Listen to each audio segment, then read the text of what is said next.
जब सुने के होई भोजपुरी गाना बस बजे के चाही गाना।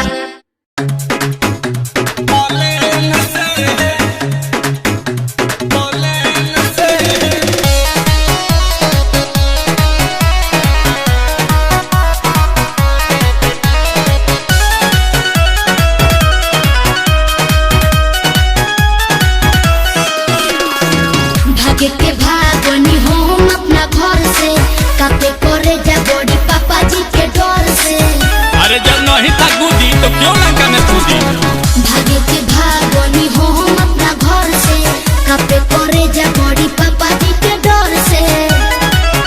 अब हमरा के तू पहुंचा दो, अरे सही सलामत बैठा दो घरवा फेन से।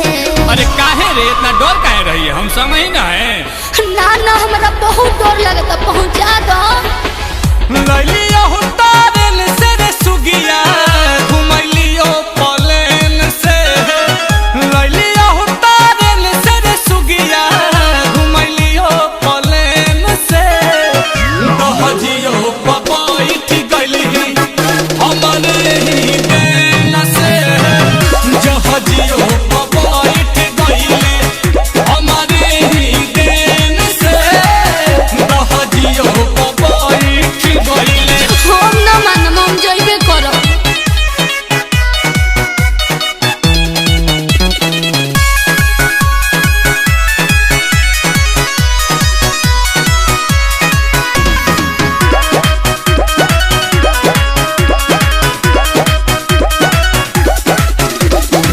कि भागे के प्लानिंग पहिले तू ही रहल कइले। आ तब काहे छोट मोट धमकी से डराइले। अरे हमरा अपना जान के चिंता नहीं, तहरा जान के टेंशन बा। जज्बा तुम्हें अकेले कर मत कोई, अब बुझाता गर जीवन सोगे घात कोई। घर खोजत होई हमर माई, रातों दिन लेके दिया सलाई लमटे न से।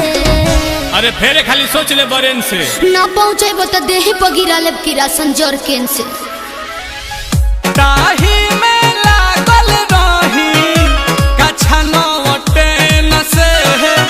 ताही में लागल रही कछा नवटे न से। आ दहजियो पपैठ गइले आ हमरे ही देन से।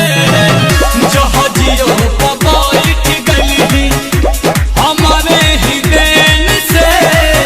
कि हवा में उड़ली हले।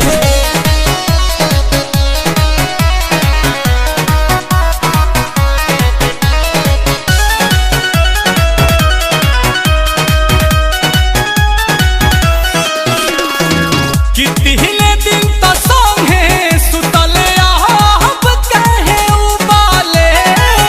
बाहर संस्कारी घर के चिंता में डूबाले।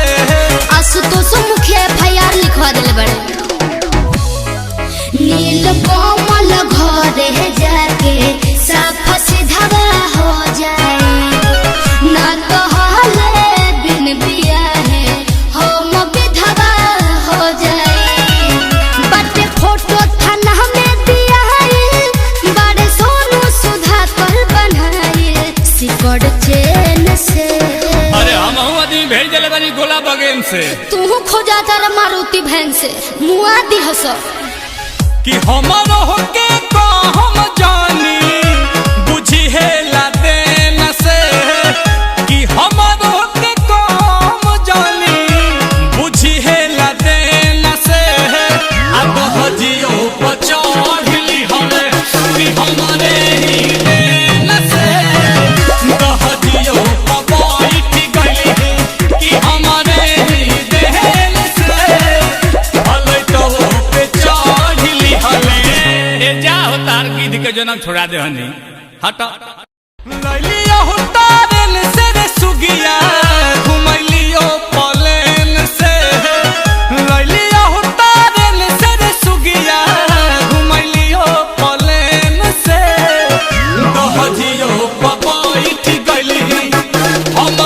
नहीं